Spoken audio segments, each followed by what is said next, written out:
The Galactic Council convened in their grand hall, a fusion of technology and ancient architecture that stood as a testament to the power and history of the species gathered within it. The seats around the circular table were occupied by representatives from some of the galaxy's oldest and most dominant civilizations.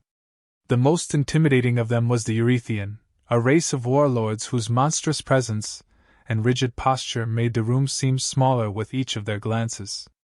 Then there were the Galcors, a smooth-talking race of diplomats who had mastered the art of manipulation. Their eyes glinted with the cold precision of those who had spent eons weaving webs of deceit. Among them was the Nvari, an ancient race whose knowledge of the universe surpassed even the most advanced technology, yet their arrogance was only matched by their distrust of anything new, especially humanity. Today, however, the focus of their conversation wasn't their own affairs, but a question that had been lingering since humans first entered the galactic stage: should humanity be allowed a place of power among them? The Council had long discussed humanity's rise to prominence with mixed feelings, but their latest decision was clear: humanity's lack of participation in galactic wars marked them as weak, unworthy of greater influence. The humans' refusal to engage in widespread conflict had been seen as a mark of cowardice, an unwillingness to take what they felt was their rightful place among the galaxy's elite. Humanity's growing influence, especially in the realm of diplomacy and trade, had unnerved many on the Council, particularly those like the Eurethian, whose entire species was built around conquest and control. The Eurethian representative leaned forward, his voice a low rumble that reverberated through the hall. "We have watched you humans for centuries. You claim to have mastered the art of diplomacy, but you avoid the true strength of the galaxy. You fear war, fear conflict. And in doing so, you show us your weakness. You seek peace only because you are terrified of the alternative." The Council murmured in agreement, the air thick with anticipation. It was a rhetorical question, aimed to undermine humanity's legitimacy in the eyes of those assembled. There were snide smiles from the Galcors, their expressions dripping with a barely concealed contempt. The Nvari, however, remained silent, observing with their cold, calculating eyes. "Humanity's avoidance of war," the Eurethian continued, "is not a sign of peace, but of cowardice. You believe in your frailty, hiding behind treaties and talks while we, the true leaders of the galaxy, have thrived on strength and the battle for survival." The other members of the Council nodded, offering their various forms of agreement. The Galcors leaned in, their voices hushed but dripping with derision. "The humans have only survived because they have learned to avoid the true tests. We can trust them to be pawns, but not rulers." The Eurethian's voice boomed again, this time with even greater disdain. "Your weakness is evident. The galaxy does not need leaders who fear the very concept of war. The galaxy needs strength, aggression. Your reluctance to wield that power will be your downfall." At this, the tension in the room shifted. The accusations were no longer just an abstract debate, they had become a challenge to humanity's very worth. The entire Council now fixed their eyes on the human representative, Ambassador Ben Orland, who had been seated in a quiet corner, awaiting his turn. Ben, a seasoned diplomat with a reputation that stretched across star systems, was known for his sharp tongue, quick wit, and cool-headed reasoning. But this time, the Eurethian's words had struck a nerve. The Council's eyes turned to him, waiting for the calm, measured response they expected from a seasoned diplomat. But the moment Ben stood, the atmosphere in the room changed. His expression, usually one of patience, was now taut with barely contained anger. He took a deep breath, his gaze sweeping across the assembled leaders. For a moment, he was silent, allowing the weight of the room to settle around him. The quiet was palpable, like the calm before a storm. "I've had enough," Ben said, his voice low but brimming with fury. His words broke the silence, each syllable dripping with contempt. "I've had enough of being patronized, enough of being told that we're weak because we refuse to destroy everything around us just to prove we're strong. This," he gestured to the entire room, "this isn't strength. This is a failure to understand what it means to be truly strong." He slammed his fist on the table, the sound echoing through the chamber, catching the attention of every single council member. Their surprised gazes met his, But Ben showed no sign of backing down. Do you think we fear war? Ben continued, his voice growing louder. You think that because we don't rush to destroy we're weak? You have no idea what you're talking about. The true fear humanity has is not the fear of war, it's the fear of losing what we hold dear. We fear what we could become if we let ourselves turn into you. We fear that if we allow war to define us, we will lose our soul. Ben's eyes narrowed as he glared at the Eurythian, his gaze unwavering. You want to talk about strength? Let me tell you something about humanity. We have fought wars that nearly wiped us from existence. But we didn't become like you. We didn't become cold, calculating monsters who believe the only way to lead is through destruction. We became better. We became united. He stepped forward, leaning into the table. Every time we've faced extinction, we've found a way to come together, to build something more powerful than any weapon. You think we avoid war because we fear it? No. We avoid it because we understand the devastation it causes. Because we know, better than anyone, what happens when you burn everything to the ground. You lose what makes you human. The room was dead silent. The Galcors were frozen, their usual smirks wiped clean. The Eurythian's posture stiffened, but he said nothing. Ben's words, sharp and cutting, had pierced their arguments, forcing them to confront an uncomfortable truth. We don't fear war, Ben said, his voice now a growl. We fear becoming like you. We fear becoming so enamored with power and control that we forget why we fight in the first place. We fight to protect those we love. To protect freedom. To protect what's good. And we'll fight again if we have to. But we will never, ever become what you've become. His words hung in the air, heavy with conviction. The council members remained still, their eyes locked on him. For the first time in the session, the atmosphere had shifted. They hadn't expected this kind of response. They hadn't expected the human diplomat to stand up, not just for humanity, but for something greater. We don't fear war, Ben repeated, quieter this time, but with a deadly finality in his voice. We fear losing the things that matter. With those words, the room was silent, each council member grappling with the weight of what had just been said. The silence in the chamber was electric, every pair of eyes fixed on the human diplomat who had just shattered the council's assumptions with his fiery outburst.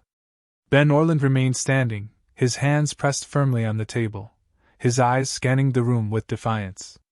The weight of his words still hung in the air, challenging the very foundation of the council's beliefs. Yet, their silence only fueled his growing anger. They weren't listening, not truly. They were calculating, dissecting, searching for weaknesses in his arguments. Ben could feel it, and it ignited a fire deep within him. You're all sitting there, quiet now, but I can see it in your faces. You still don't understand, he began, his voice sharp and unyielding. You look at us as if we're something small, something insignificant that stumbled into your grand galactic stage by accident. But let me make something perfectly clear, you're the ones who don't belong here, not us. Your so-called strength, your reliance on war and conquest, it's outdated. It's a relic of civilizations too afraid to evolve. The Eurythian warlord leaned forward, his massive frame casting a shadow across the table. You dare call us relics, human? It is our strength that built this galaxy. Our wars forged the alliances that hold it together. And what have you brought? Words? Treaties? Promises of peace? Those are nothing without power to back them. Ben didn't flinch. Power isn't just about the ability to destroy. It's about the ability to create. To endure. You think strength is found in the number of battles you've won or the size of your fleets? No. Real strength is found in restraint. In knowing when not to fight. In knowing what's worth protecting and what's worth sacrificing. The room grew colder, the tension suffocating. Ben's voice hardened as he continued, his words slicing through the council's fragile pride. You look at humanity and see weakness because we refuse to join your petty power struggles. You think our diplomacy is a shield for our fear. But let me tell you something, you've mistaken patience for cowardice, wisdom for hesitation. Humans don't avoid war because we fear it. We avoid it because we've mastered it. He let that hang for a moment, watching as confusion and discomfort flickered across the faces of the council members. Then, with a measured breath, he drove the point home. Every species in this room talks about war as if it's a badge of honor. As if spilling blood is the only way to prove your worth. But do you know what humans learned? We learned that war isn't a badge of honor, it's a failure. A failure of diplomacy, a failure of understanding, and most importantly, a failure of leadership. The Galcor representative, whose thin, serpentine form had been coiled in smug silence, finally spoke, his voice a low hiss. Leadership requires strength, human. Strength your species has yet to demonstrate. Words are easy. Action is what defines power. Ben's gaze snapped to the Galcor, his tone sharp and unrelenting. Action? You want to talk about action? Humanity has fought wars that make your greatest conflicts look like petty squabbles. We've endured devastation that would have wiped your species out of existence. And every single time, we rebuilt. Stronger. Smarter. More determined. We turned ashes into cities, ruins into monuments. We didn't just survive, we thrived. That's action.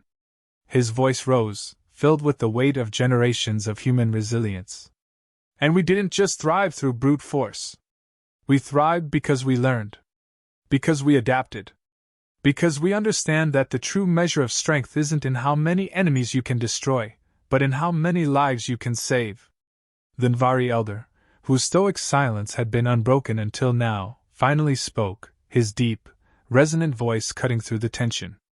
You claim that your species values life, yet history tells us that humanity has shed more blood than most civilizations combined. Is this not hypocrisy? Ben turned to the elder, his expression unwavering. It's not hypocrisy. It's growth. Yes, we've made mistakes, horrible, devastating mistakes. But we learned from them. We paid the price in blood and tears, and we came out stronger. You call it hypocrisy because you can't understand what it means to evolve. You cling to the same cycles of violence because it's all you know. But humanity? We know better. We've seen what happens when war is all you have. We've seen the cost, and we've chosen a different path. He took a step forward, his voice steady and deliberate. You think that makes us weak? It doesn't. It makes us dangerous. Because we fight only when we have to, and when we do, we fight harder than anyone else. Not because we want to, but because we must. Because we know what's at stake. The room was deathly quiet now, the weight of Ben's words pressing down on everyone present.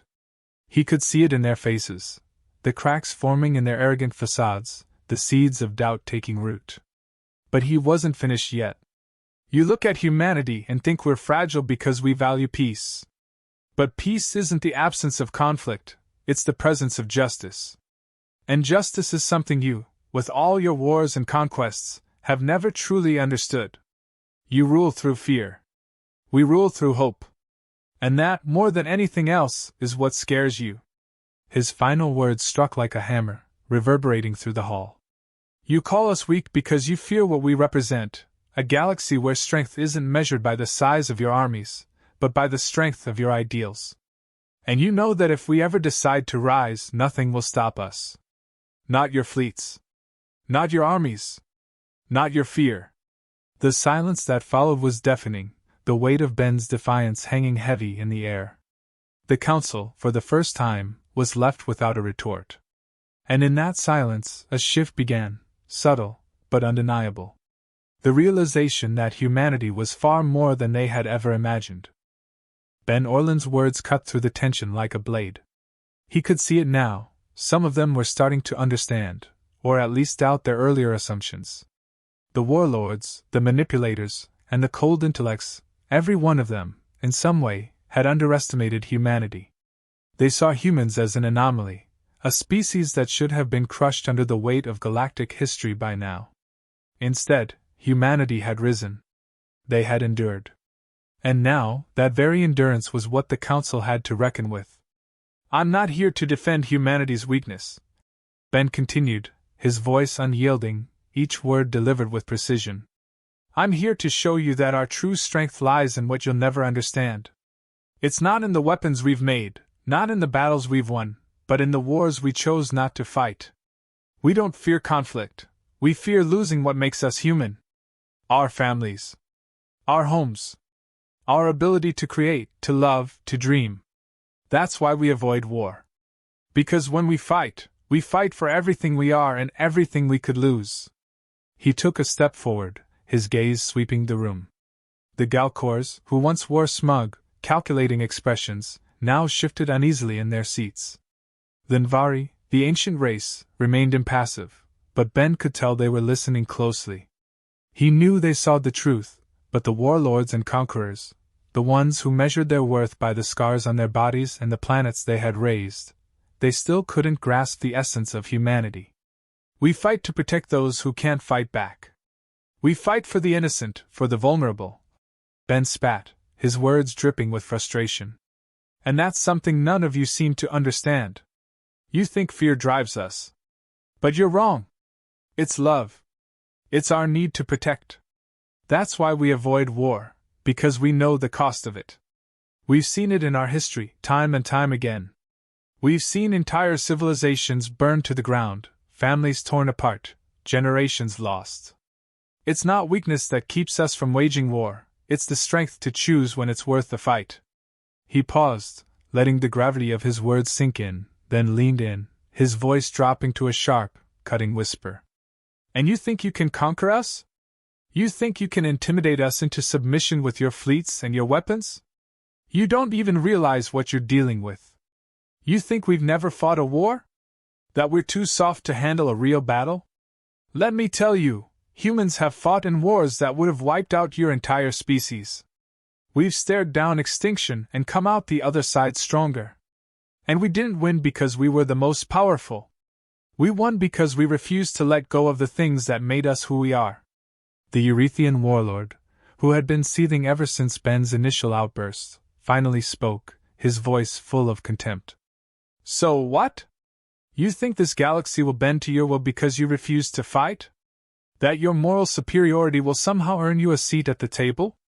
Ben's laugh was cold, bitter. It's not moral superiority, you ignorant fool. It's survival. You'll never understand. You're too caught up in your blood-soaked history to see what's in front of you. But the galaxy is changing. And humanity is at the forefront of that change. We may not be the biggest, we may not be the oldest, but we know one thing, you're not the only ones who can adapt. You're not the only ones who can endure. And when it comes down to it, we're the ones who will be standing when all your empires have crumbled. His voice rose now louder, fiercer. You talk about war like it's something to be worshipped. But humans have learned the hard way that victory in war often means defeat for the soul. That's why we fight with our minds first, our hearts second. We've survived countless disasters, not because we were always the strongest, but because we learned to endure. To fight when we had to, and to choose when not to. The room was silent now. Even the Eurethian was taken aback. Ben could feel it, something was shifting. The council had been so certain of their superiority, so sure that humanity was just a fluke, an underdog scrambling to find a foothold. But Ben had laid it bare for them. Humanity wasn't just here to survive, they were here to shape the galaxy in their image, one where survival didn't come at the cost of everything that made them human. Do you want to know why humanity is here? Ben asked, his voice steady. It's because we value what you don't. We value life, not as a commodity to be used or discarded, but as something sacred. When we fight to preserve life, not destroy it. And that, gentlemen, is the ultimate strength of humanity. Not our weapons, not our armies. Our hearts. The Eurethian's face twisted in disbelief. You think your compassion makes you stronger than us? You're nothing but a fool. No, Ben said with finality. I think choosing compassion makes us stronger than you. And that's why we'll always be here when you fall. A long, pregnant silence filled the room. No one moved, no one spoke. The echoes of Ben's words reverberated in the air. The council had been left with one undeniable truth. Humanity's strength wasn't just in its power to destroy, but in its ability to endure, to protect, and to rise from the ashes stronger than before. The rest of the galaxy might still see humans as an anomaly, but Ben knew the truth. They were the ones who would survive, and they were the ones who would shape the future. Ben Orland's eyes never left the council, his voice steady but filled with the conviction of someone who had seen the horrors of war firsthand and had lived to tell about it. The room had grown tense, the weight of his words sinking into the minds of the council members, some of whom were beginning to look uncomfortable, others uneasy at the dawning realization that humanity wasn't the weak, fearful species they had once believed. "You speak of war like it's some badge of honor," Ben continued, his voice rising in intensity. "But you're too blinded by your pride to see that war is a failure. It's not a victory. It's the failure of leadership, the failure of diplomacy, and most of all, the failure to understand the value of life. You may have fought battles, but humanity has fought for something greater. We fight for the survival of what truly matters, the things that make us who we are. Love, family, freedom." The Eurethian leaned forward again, his fists clenched. "Enough of this rhetoric. You claim to be superior in spirit, but where is your proof? Where is your power? Without strength, words are meaningless." Ben's gaze hardened. "Strength is not just the power to crush your enemies. It's the power to build, to endure, and to fight only when absolutely necessary. Humanity doesn't fear war. We fear the cost of losing everything we cherish. We've seen empires rise and fall, worlds destroyed, entire civilizations wiped out. Do you know why we avoid war? It's because we know better than any of you what destruction feels like. We know the cost of what happens when your lust for power blinds you to the consequences." A sharp silence filled the chamber, and Ben knew he had them on the edge. The council members, especially the Eurethian, were so wrapped in their idea of strength through violence that they failed to see the wisdom in restraint, the true power in choosing peace over conflict. Humanity had been through the fire and had learned. They understood that peace was not the absence of strength, but the ability to choose when to use it. "Don't you see?" Ben said, his voice taking on a more personal tone now, as if addressing them all individually. "Your constant desire for war is just a mask. Behind that armor, behind those weapons, you're afraid of what you could lose. And you're so terrified of vulnerability that you think the only way to protect yourselves is to keep fighting. But all you're doing is perpetuating a cycle of violence, a cycle that has no end, only destruction." Ben paused, his words hanging in the air. His anger was no longer just about defending humanity. It was a condemnation of the very system that had kept the galaxy in a constant state of turmoil. "You think you're the rulers of this galaxy, but you're only ruling over chaos. And when the time comes, when you fought so many battles that there's nothing left to conquer, you'll realize that the galaxy was never yours to rule. It belongs to those who know what it's worth protecting. To those who can choose peace over war. And that's where humanity stands. Not in fear, but in strength." For a moment, the room was eerily quiet. The Eurethian's brow furrowed in thought, and even the Galcors seemed less certain, their carefully constructed facade of indifference starting to crack. Ben's words had done more than challenge their perception of humanity. They had exposed the underlying flaws in their own philosophy. The true fear wasn't in avoiding war. It was in embracing it without understanding its true cost. "I'm done talking about this weakness of humanity," Ben said, finally standing up straight and addressing the entire room. "If you think peace is the result of fear, then you're missing the point entirely. And if you think that makes us unworthy to be part of this galaxy's future, then I suggest you think long and hard about the direction you're headed. Because when the real challenge comes, when your wars have left nothing but ashes, the rest of the galaxy will turn to humanity. And we will be there, not because we seek war, but because we know how to rebuild, to protect, and to lead." The silence that followed was profound. Even the Eurethian, who had been so quick to accuse humanity of cowardice, was quiet, his massive jaw clenched as though trying to process what Ben had just laid bare. The Galcors, masters of diplomacy, exchanged quick glances. The Nvari remained stoic, but even they couldn't ignore the undeniable strength of humanity's resolve.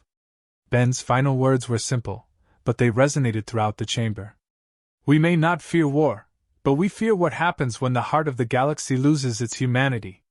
And that, my friends, is something we'll never let happen. Not on our watch.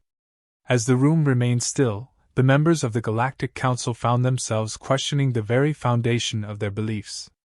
Perhaps humanity wasn't the weak species they had assumed. Perhaps, just perhaps, the future of the galaxy didn't lie in conquest and power, but in something far more dangerous: the strength of restraint, the courage to protect, and the wisdom to choose peace when everyone else was hell-bent on war.